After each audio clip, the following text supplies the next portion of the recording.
Hello, everyone. This is Russ Alman. I'm the Communications Director at the Wenatchee Valley Senior Activity Center, and I'm here today with Erin Cass. Erin is our Director A on our Board of Directors, and she's actually been a board member for a number of years, and we'll talk about that in a bit. But first, I wanted to just talk with Erin a bit and introduce her to you so that you can maybe get to know her a little better. Hi, Russ. Hi. Thanks for coming today. I'm thrilled to be here. This is really fun. Yeah. So tell us a little bit about your background. You've been here a long time. Since before you were born. Right. Well, yeah, I am a local to the area. I was born in Wenatchee.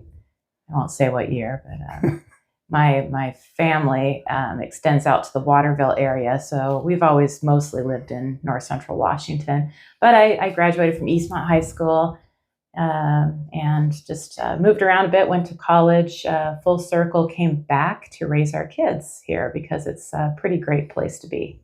That is a real common theme I've found as an outsider, because I moved here in end of 2011.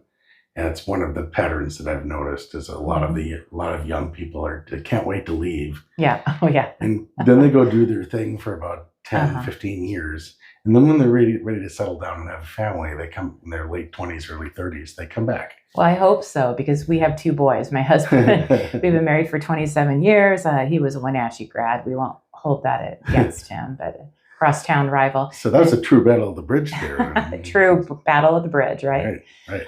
No, but I've known Shane forever, and we are blessed to have two boys. Our oldest is 23, so maybe he's not quite ready to come back to Wenatchee. However, he's a Coug grad, recent grad, and now he's down at Utah State University working in video operations in the athletic department. Yeah. Kind of up your alley. Yep. And our youngest is a senior at Wenatchee High School.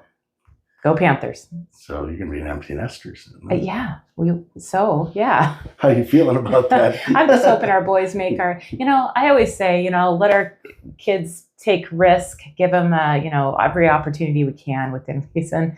As parents, support them, and then give them a soft place to land if they need it. So, yep. If they move around and live far away, more power to them. We'll find them. We'll visit them. We're about the same age, but my kids they're a little older than yours, so we're a little further in that process. And we've gone through that. They've kind of taken flight and maybe flown home for a little while, and then kind of nest a little bit, and then figure out what they're going to do and fly off again. Open arms. But you have a grandchild. I do. I have a grandchild now. I have a 2-year-old granddaughter. So that changes the game. Oh, yeah. Yep. Be you soon. Oh, you're too soon. Well, anyway, I just do love the Valley, and I think the strength of our Valley truly are the community partnerships and how people seem to really want to enhance where we live, not just for the people who have lived here forever, but for people moving into our Valley. At least I feel that way. I think being a board member at, Wenatchee Valley Senior Activity Center, soon to be more of a community center, still offering the same good programs. Everything stays the same, but just be more inclusive to everybody, because we are having a lot of new people move to our Valley. Yeah. Just to put this in frame of reference, we're recording on October 7th. We have decided on a name. Oh, have we? No. Well, we did, and then we didn't, and then we did. Yes. Because we had problems with the first name, in terms of being able to of its originality and potentially some legal issues, and so we decided to go back to the drawing board, pick our number 2 name. We've done our due diligence now, so we're sure we're good, but we just haven't announced it yet. I'm writing the press release today. Well, I won't say anything right now. Yeah, so it won't be a surprise by the time you hear this film, but maybe it will. It's all good. I mean, I think we're moving in the right direction while still honoring all the great things that are steeped in tradition. I think people will be pleasantly surprised with what we came up with. Yeah, very fresh. Yeah. So what's your background professionally? I graduated from Central Washington University with a recreation management degree, pretty pretty open-ended. I thought for sure I'd move back to, Wenatchee and become the next Parks and Rec director. Chuck Largent was the director at the time. And, I didn't really know what I wanted to do, but I really enjoyed community programming. And I had a minor in geriatrics or gerontology. So I always knew that I loved the fostering of generations and intergenerational programming.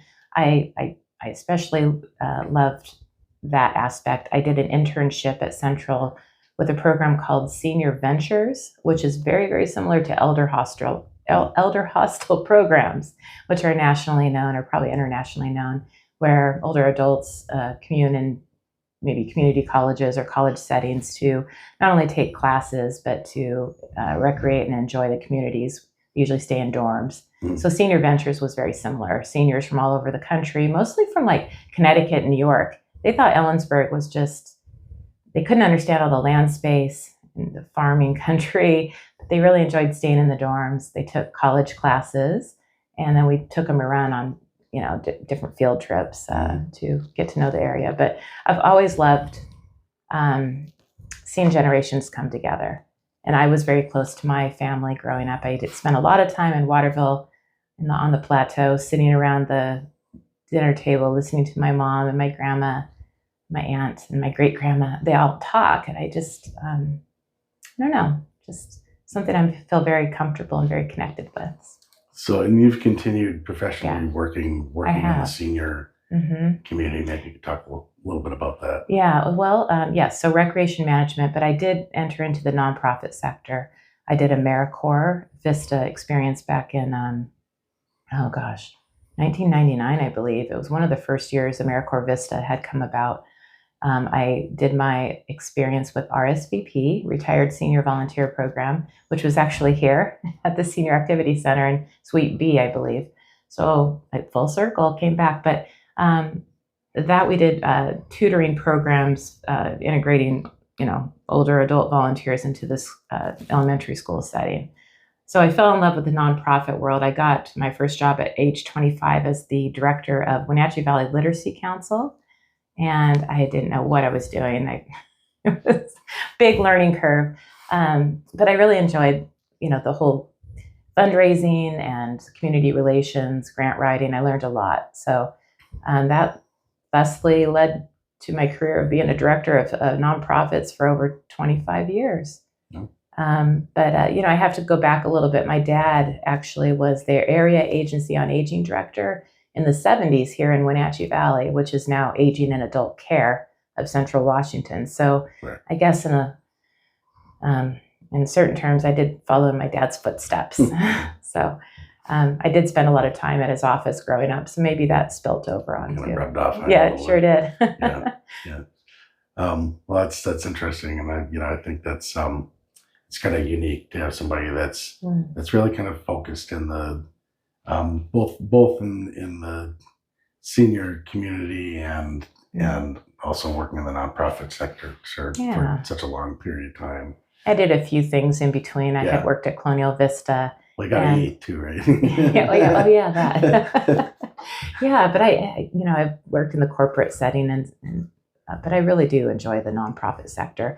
In the last 10 years, I've been director of Wellness Place, which is a cancer support nonprofit, which encompassed this great program called SAIL, Stay Active and Independent for Life, which is an evidence-based fall prevention program. So at Wellness Place, we had both cancer support as well as SAIL. So that kind of led me to my new endeavor, or not new, I guess in 2019, I started my own business called Healthy Aging, which, just me, myself, and I contract with Aging and Adult Care or Department of Health to integrate these fall prevention programs in communities in 6 different counties. So I travel around a lot.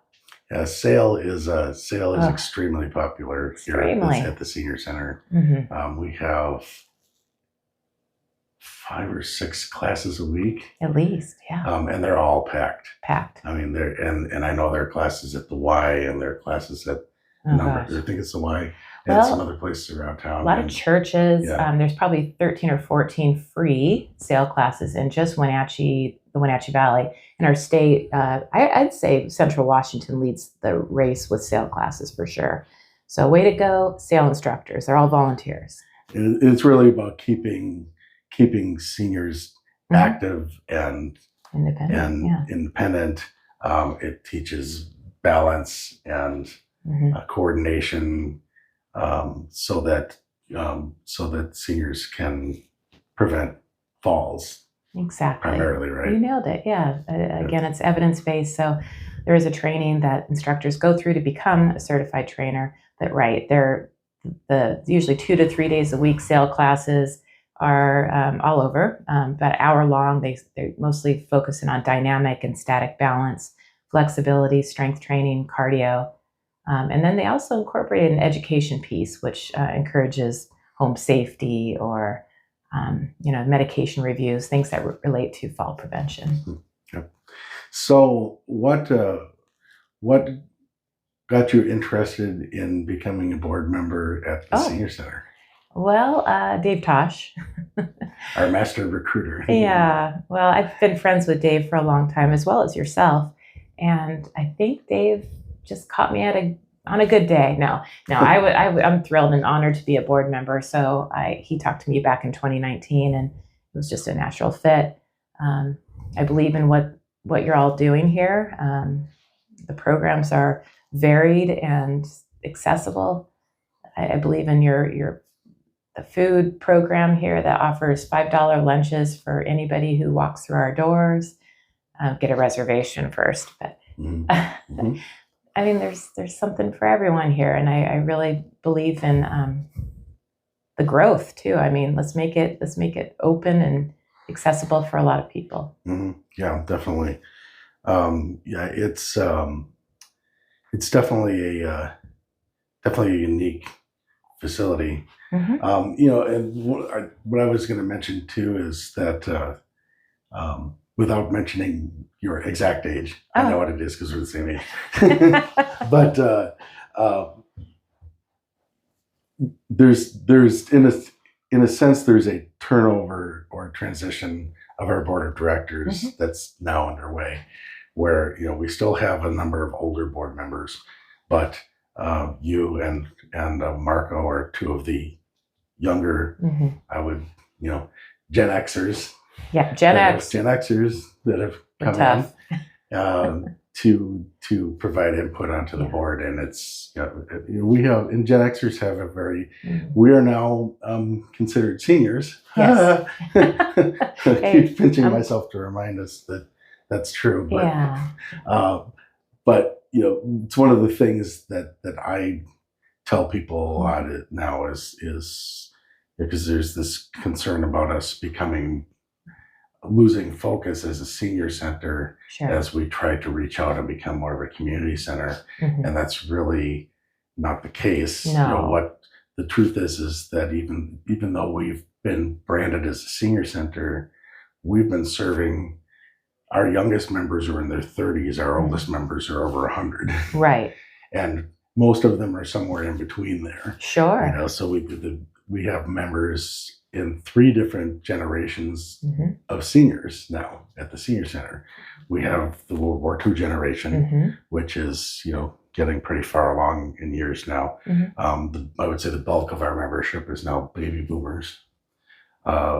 And then you have our group, the Gen Xers, which are now getting into into our 50s and getting in some retirement, hopefully coming relatively soon. Right? Within view. But I'll go on walks with friends, and they know my relationship with this wonderful building and community. But they'll kind of poke around and say, what do you do there? And I'll tell them about chair yoga. I'll tell them about the Tai Chi, which is phenomenal, especially for balance and social connection and personal connection.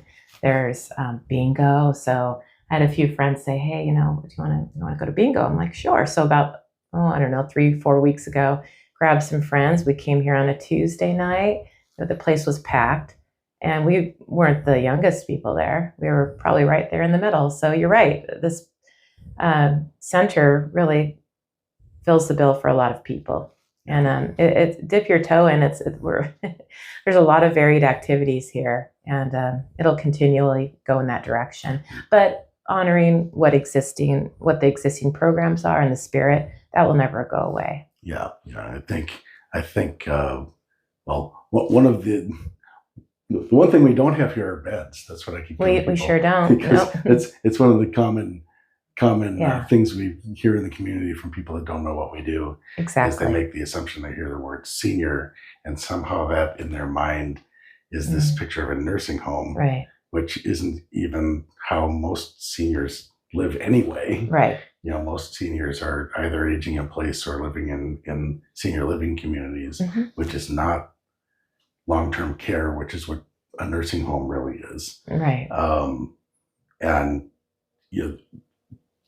there's a stigma attached to that, and that's part of why we decided to remove the word senior from our new name. Yeah. I think that's going on nationally, and I know in Washington State, I've traveled to Bainbridge Island, and they're going in this direction as well. So, Russ, can you tell us, remind me the number of members that are here? So we've been hovering right around 2,000 members for the last few months. We have a significant number of new members coming in. We have had some falling off of the back end, and I think we do need to find out. Some of that is age, but some of that might be people moving from the area. But it would be nice to know where some of that is going to. But the trend is generally up. And it's one of the things that I've mentioned a number of times is the census data from 2020. According to census data, Chelan, Douglas counties combined has 50,000 people that are 50 and over, which is our target audience. Yeah. So even though we have 2,000 members, we potentially could reach a lot more. Oh yeah. And that's part of why we wanted to kind of rebrand ourselves, is to make ourselves more available to those others that aren't coming in. And we suspect that some of that might be because they don't want to be seniors. So it's one of the things that we're trying. Well, it's clear that we need to expand our physical space here. And I forgot to mention earlier that I'm a board member, but I'm also helping out with the building expansion. And we have raised a good chunk of change here just through our membership. I think it's over 400,000 now, yeah. Which is phenomenal. And we're going to continue going upward. But my job is to, now that I have a little bit more time, I'm still teaching a lot of classes, so I'm driving all over the state. But I only hope that we'll continue to grow by reaching out to donors, writing more grants, hopefully finding some success with state and federal grants. So we're going to hit our 4 million mark, no doubt. But I know that I have a lot of work to focus in on and kind of be more conscientious with reaching out to the community at large to make sure not only know what we're doing here, but to see if they want to participate in our growing success here. So the expansion is near and dear to my heart. You all work so hard every day trying to make everything work and function here with just limited space. I mean, you juggle over 2,000 members and you have all these activities. It's just a constant juggling act. Yeah, definitely. And we're juggling it around our thriving, growing thrift shop. Yes. Which is absolutely critical to what we do, because absolutely it generates about 2/3 of the revenue for operating the senior center. That's right. Without it, we wouldn't have our doors open. No. And so we have to provide space for it. But at the same time, it's using up a lot of space that we should be using for activities. And that's kind of what has predicated this needing to expand the building, right? So that we have a real space design, that's bigger, that's designed, can be used as an actual retail space, and then restore all of our existing rooms back into activity rooms, right? So that we have room for all the things that are going on here. And hopefully even 40, 50 years, people will be like, I am so glad they did that, because I can only imagine it will continue to grow and be in phases. So our new building might be rentable space someday, or maybe it might be pickleball. I don't know, whatever the trend is or the growing trend is. So we're looking to the future.